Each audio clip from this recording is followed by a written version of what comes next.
Assalamualaikum warahmatullahi wabarakatuh. Ketemu lagi di IO Irwan Channel, berbagi tidak akan membuat rugi. Pada video sebelumnya, IO Irwan telah memberikan contoh cara pengisian refleksi kompetensi bagi kepala sekolah untuk kompetensi kepribadian.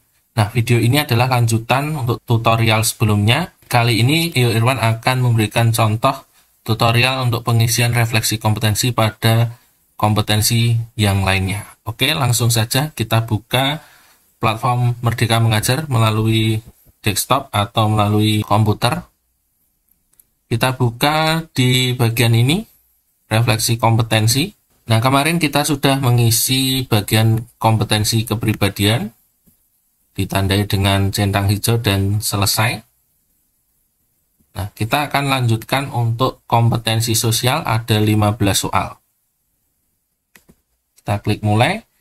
Nah, di sini kompetensi sosial akan mengukur apa Anda memberdayakan guru dan orang tua murid, komunikasi dan kolaborasi Anda dengan warga sekolah, serta apakah Anda aktif terlibat di jejaring profesi yang lebih luas.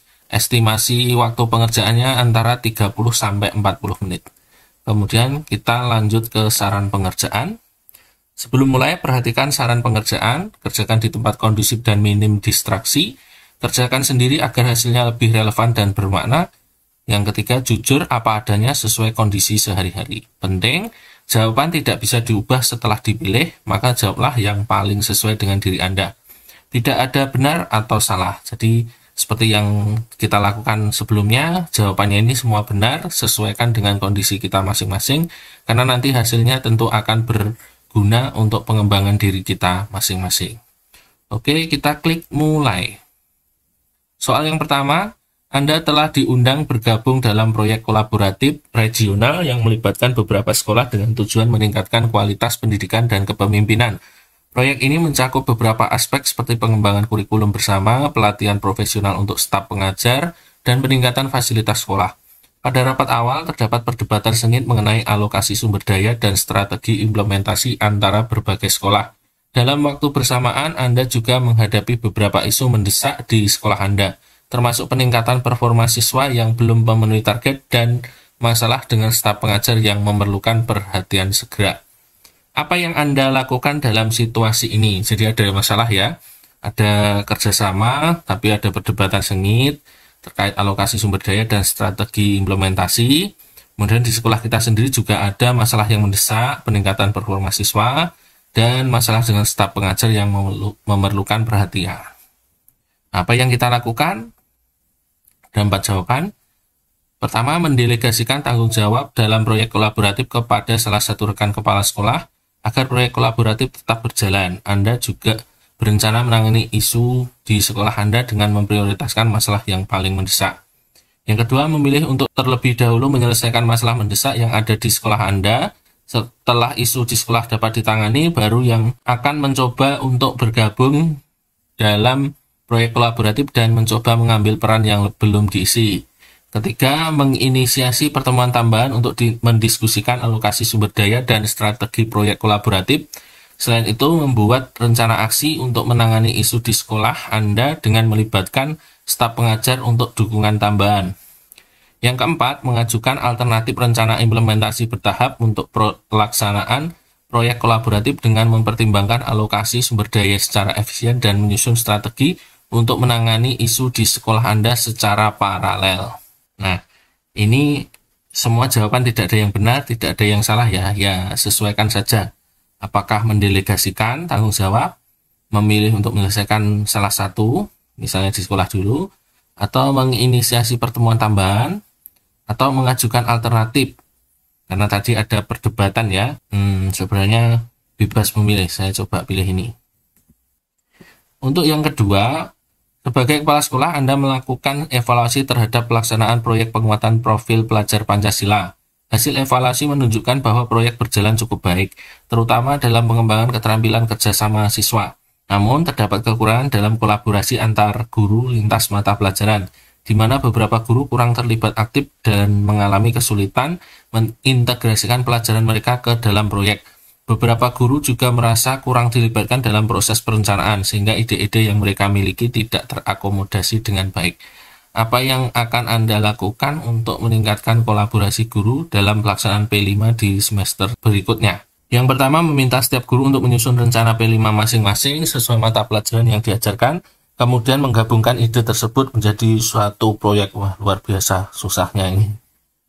Mengadakan pelatihan kolaborasi lintas mata pelajaran untuk membantu guru-guru mengintegrasikan pelajaran mereka ke dalam proyek secara lebih efektif. Mengadakan rapat untuk membahas hasil evaluasi P5 dan membuat kelompok lintas mata pelajaran yang masing-masing bertugas merancang satu proyek P5. Yang keempat, membentuk tim lintas mata pelajaran dengan melibatkan semua guru dan mengadakan lokakarya perencanaan kolaboratif untuk menyusun proyek P5 semester depan. Nah, jadi ada hambatan kolaborasi antar guru lintas mata pelajaran. Bagaimana solusinya? Ini apa? Meminta setiap guru untuk menyusun rencana masing-masing, mengadakan pelatihan kolaborasi, terus membantu guru mengintegrasikan pelajaran mereka, atau mengadakan rapat, atau untuk membahas hasil evaluasi dan membuat kelompok lintas pelajaran, atau membentuk tim lintas mata pelajaran dengan melibatkan semua guru dan mengadakan lokakarya perencanaan kolaboratif untuk menyusun proyek P5 semester depan. Nah, kalau saya pilih yang ini. Nah, kemudian klik simpan dan lanjut. Pak Iwan adalah kepala sekolah yang pengalaman luas dalam memajukan sekolah dan memiliki banyak praktik baik yang ingin dibagikan kepada rekan-rekannya di wilayahnya. Namun Pak Iwan merasa kesulitan karena kurangnya keterampilan dalam teknologi informasi yang membuatnya sulit untuk menyebarkan informasi secara efektif. Beliau khawatir bahwa ketidakmampuan menggunakan alat-alat teknologi modern akan membuat usahanya tampak kurang profesional dan tidak efektif. Sebagai langkah awal, Pak Iwan ingin berbagi praktik baiknya melalui forum kepala sekolah di wilayahnya. Tetapi ia merasa bingung tentang bagaimana memulai mengingat keterbatasan teknologinya dan kekhawatiran untuk tidak dianggap berlebihan atau sok tahu. Apa yang sebaiknya dilakukan oleh Pak Iwan? Pertama, mencoba menulis beberapa artikel atau buku sambil menunggu ada permintaan langsung dari kepala sekolah lain untuk mendapatkan informasi atau bantuan dari Pak Iwan. 2. Mengirimkan ringkasan praktik dalam bentuk dokumen melalui email kepada kepala sekolah lain dengan tawaran untuk menjelaskan lebih lanjut melalui telepon jika diperlukan. Nah, pertanyaannya kepala sekolahnya nanti buka email tidak ini? Nah, jangan-jangan sama-sama tidak bisa teknologi jadi tidak pernah buka email. Ketiga, meminta bantuan seorang staf atau teman yang lebih berpengalaman dalam teknologi untuk membantunya mengatur sesi webinar sederhana untuk memperkenalkan praktik baiknya. Keempat, mengundang beberapa kepala sekolah untuk pertemuan tatap muka agar Pak Iwan dapat langsung memberikan praktik baiknya dan menjelaskan pengalamannya secara interaktif. Mau yang mana? Mau yang mencoba menulis, kemudian mengirim ringkasan praktik baik ke email, padahal tadi kan tidak bisa menggunakan alat teknologi. Email kemungkinan juga tidak bisa. Meminta bantuan staf atau teman untuk membuat webinar, atau mengundang beberapa kepala sekolah pertemuan tatap muka. Karena biar tidak dianggap berlebihan, maka solusinya ya jangan banyak-banyak dulu. Mungkin beberapa teman yang dekat, kemudian merasa akrab, ya, nah, nanti berdiskusi. Saya pilih yang ini. Keempat, Bu Rina sebagai kepala sekolah menemukan berbagai masalah operasional seperti absensi siswa sering terlambat di proses, laporan evaluasi tidak selesai tepat waktu, dan kegiatan sekolah yang sering terlambat karena kelas atau aula belum siap. Setelah mengevaluasi, Bu Rina menyadari masalah ini dikarenakan kurangnya koordinasi antara guru dan tenaga kependidikan atau TENDIK. Guru merasa terbebani tugas administratif, sementara TENDIK tidak mendapat arahan yang jelas, terutama terkait persiapan ruang dan pengelolaan data absensi. Bu Rina juga melihat guru dan TENDIK cenderung bekerja terpisah dan jarang berkomunikasi yang menyebabkan banyak tugas tidak terselesaikan dengan baik. Apa langkah yang dapat diambil Bu Rina dalam situasi tersebut? Yang pertama, menegaskan kepada guru dan TENDIK mengenai tanggung jawab dan kedisiplinan menjalankan tugas agar semua fokus dan mengurangi keterlambatan operasional. Pada ini tadi masalahnya adalah koordinasi di antara keduanya. Nah, mungkin tugasnya juga sudah berjalan baik, tapi koordinasi keduanya kurang. Mengadakan rapat rutin antara guru dan TENDIK untuk membahas tugas yang belum terselesaikan, serta mengarahkan mereka agar saling berdiskusi dan mencari solusi. Nah, ini lumayan sudah diminta untuk diskusi.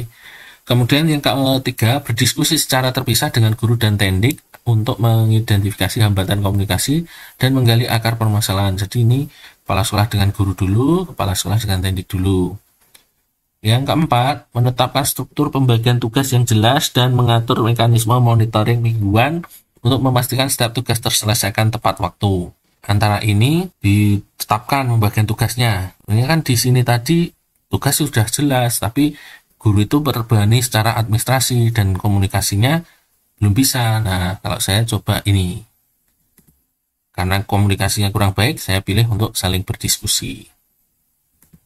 Pertanyaan 5. Anda baru saja dilantik sebagai kepala sekolah di sebuah sekolah menengah yang mengalami penurunan kualitas akademik dan manajerial dalam beberapa tahun terakhir. Dalam upaya untuk meningkatkan kualitas pendidikan di sekolah Anda mengetahui bahwa ada jaringan kepala sekolah di daerah Anda yang sering berbagi praktik terbaik dan sumber daya. Suatu hari Anda menerima undangan untuk bergabung dalam pertemuan rutin jaringan kepala sekolah tersebut. Di pertemuan ini akan dibahas tentang topik terkait inovasi pengajaran, strategi peningkatan kualitas, dan pengelolaan sekolah. Beberapa kepala sekolah di jaringan ini memiliki reputasi sangat baik dalam menangani masalah-masalah serupa dengan yang Anda hadapi. Apa hal yang akan Anda lakukan? Pertama, menghadiri pertemuan dengan fokus menyimak informasi yang diberikan atau diajukan oleh kepala sekolah lain. Setelah itu Anda akan mulai perbaikan sesuai dengan rencana yang telah dibuat sebelumnya. Yang kedua, menghadiri pertemuan untuk mendengarkan diskusi serta mencatat beberapa ide. Setelah pertemuan, Anda mencoba menerapkan beberapa ide yang dianggap paling relevan dengan kondisi sekolah saat ini. Menghadiri pertemuan tersebut untuk memperluas jejaring dengan kepala sekolah lainnya, lalu Anda mencoba meminta waktu kepala sekolah lain untuk berdiskusi di waktu lain di luar forum tersebut.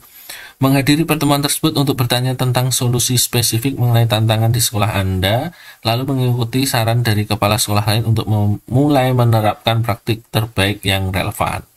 Nah, jadi ini gaya masing-masing ya, mungkin menghadiri pertemuan, fokus, kemudian memulai perbaikan.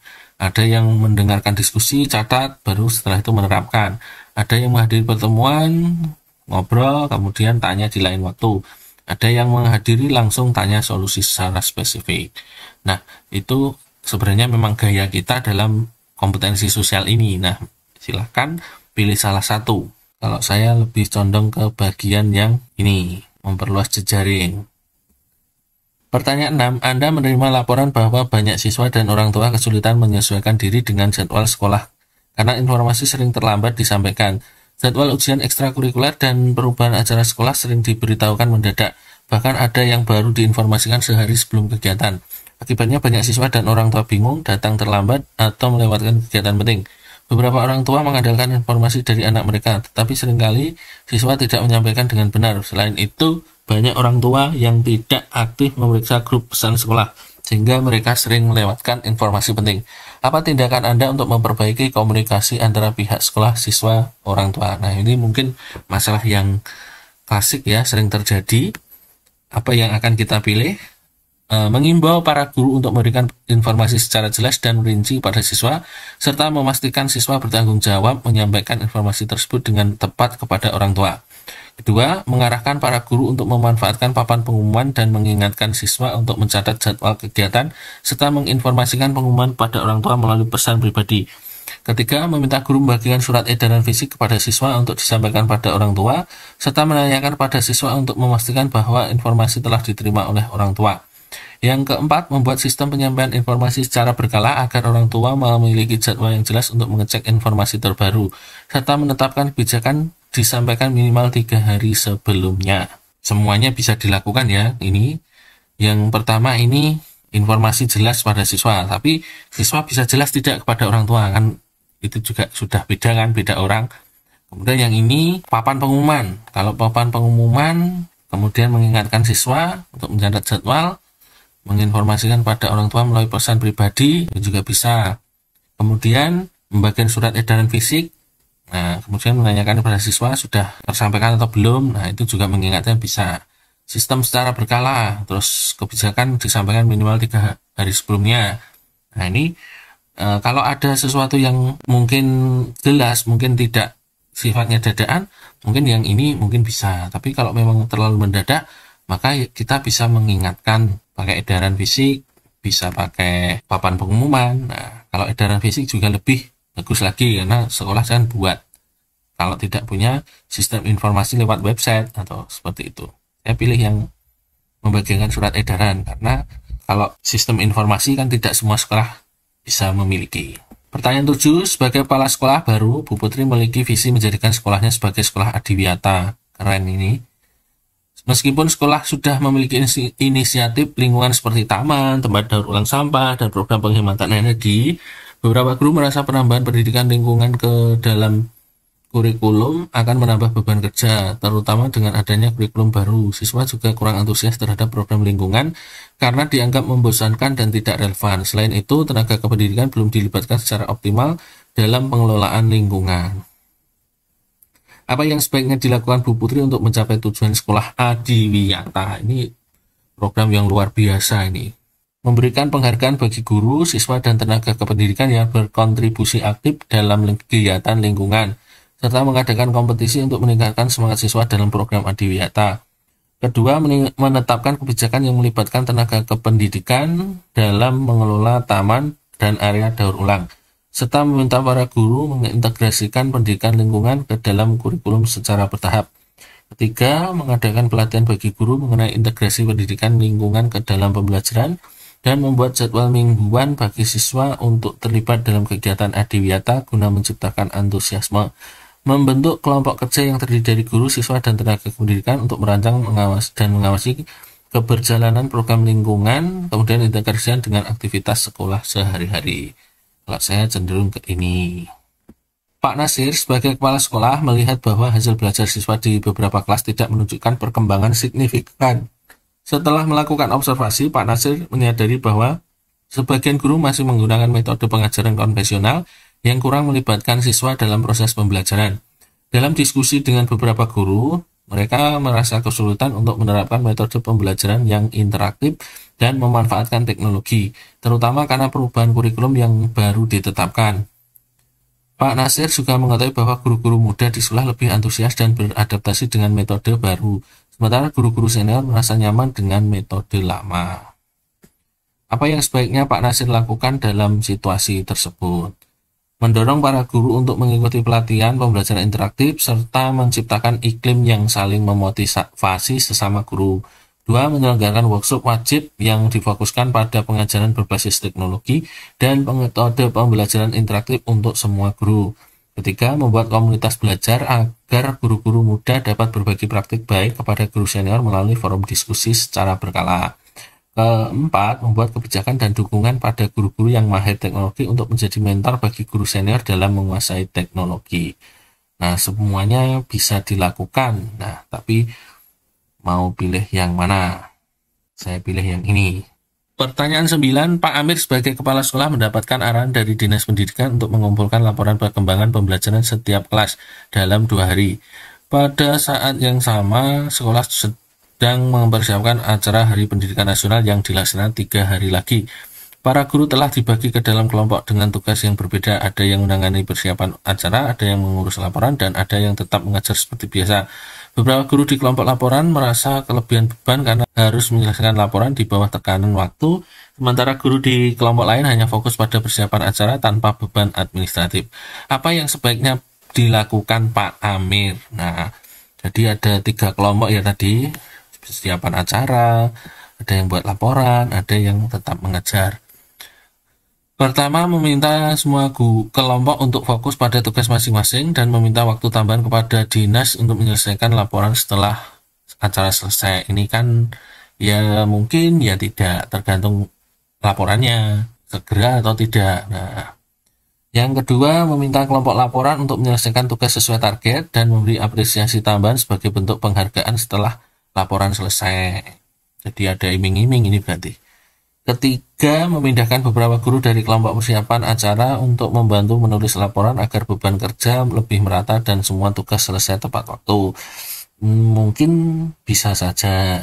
4, mengumpulkan para guru untuk mendiskusikan perubahan yang menjadi prioritas dan mencari solusi bersama dalam mengatur ulang penugasan sesuai prioritas. Nah, kalau saya pilih ini. Diskusi untuk menentukan skala prioritas. Pertanyaan 10, Bu Marni selaku kepala sekolah akan menerapkan program pembelajaran berbasis proyek PJBL untuk meningkatkan keterampilan siswa mulai semester depan. Setiap kelompok guru lintas mata pelajaran diberi tugas untuk merancang proyek PJBL, namun perancangan proyek berjalan lambat dan kurang terkoordinasi dengan baik. Bu Marni juga mengamati bahwa beberapa guru kurang berkontribusi aktif, sementara yang lain merasa ide-idenya terabaikan. Guru senior juga cenderung mendominasi diskusi yang membuat guru junior enggan berpartisipasi. Nah, ini istilah senior junior ini dimanapun ada, tapi sebenarnya kalau di sekolah itu sebenarnya jarang ada, malah diada-adakan ini. Apa langkah strategis yang dapat diambil Bu Marni untuk meningkatkan kolaborasi guru? Meminta para guru untuk lebih proaktif di dalam kelompoknya dan menekankan tanggung jawab individu untuk menyelesaikan perencanaan proyek PJBL tepat waktu. Kedua, mengadakan pertemuan dengan semua guru untuk membahas progres dan memberikan kesempatan setiap guru berbicara secara adil untuk menyampaikan ide-ide proyek. Yang ketiga, menunjuk fasilitator yang netral di setiap kelompok untuk mengelola diskusi, memastikan partisipasi merata, dan monitoring mingguan perkembangan proyek. Atau yang keempat, menetapkan target mingguan untuk setiap kelompok dan meminta semua guru melaporkan kontribusi mereka lalu memberikan umpan balik atas keterlibatannya. Kalau saya pilih yang monitoring perkembangan proyek ini. Pertanyaan 11. Sekolah Anda akan menghadapi evaluasi akreditasi dalam 6 bulan. Salah satu masalah utama yang ditemukan adalah ketidaktertiban dalam administrasi sekolah, termasuk dokumen pembelajaran, laporan kinerja guru, dan pengelolaan arsip akademik. Kondisi ini dapat menghambat pencapaian nilai akreditasi yang baik dan mengancam penurunan kualitas pengelolaan sekolah. Guru merasa fokus utama mereka adalah mengajar dan tugas administratif seringkali mengganggu persiapan pembelajaran mereka. Di sisi lain, staf tata usaha merasa kewalahan dengan banyaknya dokumen yang harus dikelola tanpa sistem yang efisien. Apa yang sebaiknya Anda lakukan dalam situasi tersebut? Membuat jadwal di luar jam mengajar agar guru melengkapi dan merapikan dokumen seperti silabus, RPP, dan laporan kinerja dalam jangka waktu yang ditentukan. B. Mengumpulkan guru dan staf tata usaha untuk membuat tim yang bertugas menyusun prioritas dan memperbaiki pengarsipan serta pengelola peninjauan dokumen. 3. Memprioritaskan pengarsipan dokumen yang penting untuk akreditasi, sementara dokumen yang kurang mendesak ditangani setelah proses akreditasi selesai. Yang keempat, membuat sistem pengarsipan berbasis digital untuk memudahkan akses dalam pengelolaan dokumen sehingga lebih efisien serta meminimalkan risiko kehilangan dokumen. Masalahnya adalah gurunya sadar atau tidak sadar kan. Nah, kalau kita buat misalnya jadwal di luar jam mengajar, gurunya mau tidak. Kalau untuk membuat tim yang bertugas menyusun prioritas, nah yang tidak masuk tim gimana? Memprioritaskan pengarsipan dokumen penting untuk akreditasi, ditangani yang tidak mendesak, ditangani setelahnya, saya kira semuanya mendesak. Membuat sistem pengarsipan berbasis digital untuk kemudahan akses dan pengelolaan dokumen sehingga lebih efisien serta meninggalkan risiko kehilangan. Iya, ini benar, tapi gurunya bisa atau tidak. Jadi ini sebenarnya dari semua pilihan ini mungkin juga akan dilema, tapi menurut jawaban ini tadi pasti wah pilih yang terbaik. Nah, kalau di tempat saya sudah saya coba arsipkan secara digital agar nanti juga tidak hilang. Kalau nanti sudah mau ditutup akunnya ya di backup gitu. Pertanyaan 12. Anda adalah kepala sekolah berpengalaman dan telah dipercaya untuk memimpin satuan pendidikan yang sukses menerapkan berbagai inovasi pembelajaran. Di wilayah Anda ada beberapa kepala sekolah baru yang berusaha meningkatkan kualitas kepemimpinan mereka. Untuk itu, Dinas Pendidikan menginisiasi kelompok belajar antar kepala sekolah dan Anda ditunjuk sebagai mentor. Pada pertemuan terakhir, salah satu kepala sekolah menyampaikan kesulitan dalam meningkatkan kolaborasi guru di sekolahnya dan meminta masukan kepada Anda. Namun, di sisi lain, Anda juga sedang dihadapkan pada masalah lain di sekolah Anda sendiri yang perlu waktu lebih banyak untuk fokus mengatasi masalah tersebut. Jadi diminta untuk berkolaborasi, nah ini oleh dinas. Kemudian di sekolah sendiri juga ada masalah. Bagaimana Anda menangani situasi ini? Menyarankan kepala sekolah tersebut untuk merujuk pada sumber daya yang disediakan oleh Dinas Pendidikan atau mencari mentor lain untuk dukungan lebih lanjut. Jadi ini kita minta kepala sekolahnya cari mentor lain. Nah, seperti itu. Yang kedua, memberikan arahan secara singkat untuk dapat membantu kepala sekolah tersebut memulai langkah-langkah dalam meningkatkan kolaborasi guru di sekolahnya. Yang ketiga, memutuskan untuk mengatur pertemuan tambahan secara khusus dengan kepala sekolah tersebut agar dapat membahas masalah kolaborasi guru lebih mendalam. atau memberi arahan praktis yang dapat segera diterapkan kepala sekolah tersebut dan menjadwalkan pertemuan lanjutan setelah menyelesaikan masalah di sekolah. Nah, mau arahan singkat atau mengatur pertemuan tambahan atau minta untuk itu, nah silahkan. Kalau saya pilih ini. Jadi ini dulu, nanti kalau sekolah sudah selesai, kalau masih butuh lagi, ya kita layani lagi. Pertanyaan ke-13, Bu Widi adalah seorang kepala sekolah yang berhasil mengimplementasikan sejumlah inovasi di sekolahnya, seperti program pengembangan guru dan peningkatan kualitas pembelajaran yang signifikan. Hal tersebut membuat rekan-rekan kepala sekolah lain meminta bantuan kepada Bu Widi untuk melakukan mentoring dan berbagi praktik baik dalam komunitas. Bu Widi merasa bahwa berbagai pengalaman dan hasil karya tersebut akan sangat bermanfaat, namun di sisi lain, Bu Widi juga sedang sibuk dengan tanggung jawab di sekolahnya, termasuk pengawasan program baru yang sedang berjalan yang membuat Bu Widi khawatir kesulitan untuk mengatur waktunya. Jadi intinya ini dimintai bantuan, tapi di sisi lain kita sibuk. Jadi ada sibuk ditambah kesibukan. Jadi seperti apa yang dilakukan oleh Bu Widi. Yang pertama, memberi kesempatan kepada rekan-rekan kepala sekolah lain untuk memberikan praktik baik dan mentoring dalam komunitas dengan tetap memberikan support secara tidak langsung agar Bu Widi fokus pada tugas pengawasan program sekolahnya.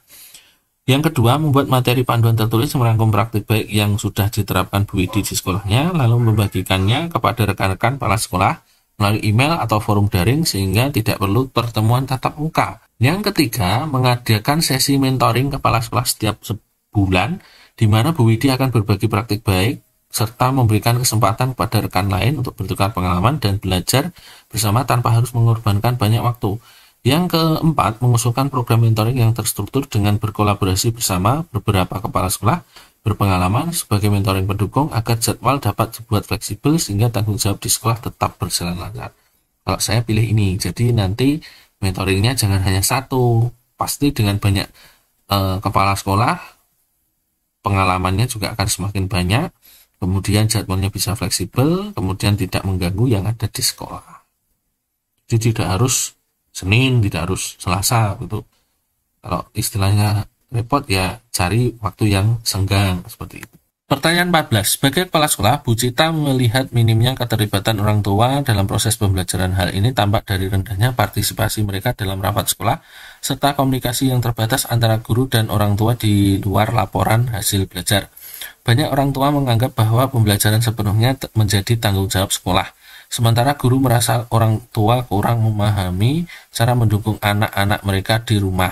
Bu Cita berencana membuat kebijakan untuk meningkatkan keterlibatan orang tua dalam mendukung pembelajaran. Namun, beberapa guru khawatir keterlibatan orang tua yang berlebihan dapat mencampuri pengajaran di kelas dan justru memperlambat proses pembelajaran. Kepala sekolahnya ingin melibatkan orang tua, tapi gurunya khawatir kalau orang tua masuk malah mencampuri pengajaran di kelas. Nah, ini ya perlu didiskusikan bersama sebelum diterapkan. Apa yang sebaiknya Bu Cita lakukan? Mengimbau pada para orang tua lebih fokus membantu anak-anak mereka di rumah, mengerjakan tugas sekolah, dan memastikan anak-anak mengikuti aturan belajar. Yang kedua, mengadakan pertemuan bulanan antara guru dan orang tua untuk menginformasikan perkembangan siswa dan cara orang tua yang dapat membantu anak belajar di rumah. Yang ketiga, menyisipkan kegiatan edukasi ketika pembagian rapor tentang cara mendukung anak belajar di rumah dan mendorong orang tua berkomunikasi lebih aktif dengan guru. Yang keempat, membuat kebijakan yang melibatkan orang tua dalam pembelajaran menjadi narasumber dalam kegiatan ekstrakurikuler dan mengadakan sesi kunjungan belajar. Ini juga bisa, tapi pada intinya sebenarnya program ini tidak boleh serta-merta dari kepala sekolah memerintahkan kepada guru. Lebih baik juga didiskusikan bersama untung ruginya seperti apa, kemudian kultur karakter orang tua juga seperti apa. Jadi kan tidak serta-merta semuanya itu orang tua kalau berperan pasti oke, tergantung orang tuanya bagaimana. Orang tuanya kalau juga ternyata tidak ada waktu dan dipaksakan kan nanti juga gagal. Jadi harus dilihat juga orang tuanya punya waktu atau tidak. Jadi tidak serta-merta program itu pasti menurut teori ini berhasil, pasti berhasil. Tapi semuanya harus dilihat, harus didiskusikan, harus dibahas untung ruginya, kira-kira pelaksanaannya seperti apa. Tapi mungkin untuk membuat kebijakan yang melibatkan orang tua itu cukup baik menurut saya. Kemudian simpan dan lanjut. Untuk pertanyaan terakhir, Pak Adam sebagai kepala sekolah menerima laporan dari beberapa guru tentang masalah-masalah administratif yang menghambat proses pembelajaran. Staf administrasi sering terlambat dalam menyiapkan jadwal ujian. Pustakawan belum mengatur sistem katalog yang mudah diakses, serta operator sekolah lambat menangani masalah teknis terkait platform pembelajaran untuk pengumpulan tugas siswa secara online. Para guru merasa kesulitan karena tidak mendapat dukungan yang memadai dari tenaga kependidikan.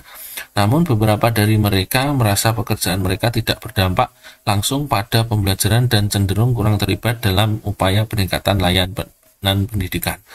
Apa yang sebaiknya Pak Adam lakukan untuk memberdayakan tenaga kependidikan? Yang pertama, memberdayakan tenaga kependidikan untuk aktif terlibat dalam proses pembelajaran dan meminta untuk memberikan dukungan sebagai teknisi selama kelas berlangsung. Kedua, mengadakan lokakarya dan pelatihan keterampilan bagi tenaga pendidikan untuk mendukung pembelajaran dan memberikan penghargaan peningkatan kinerja.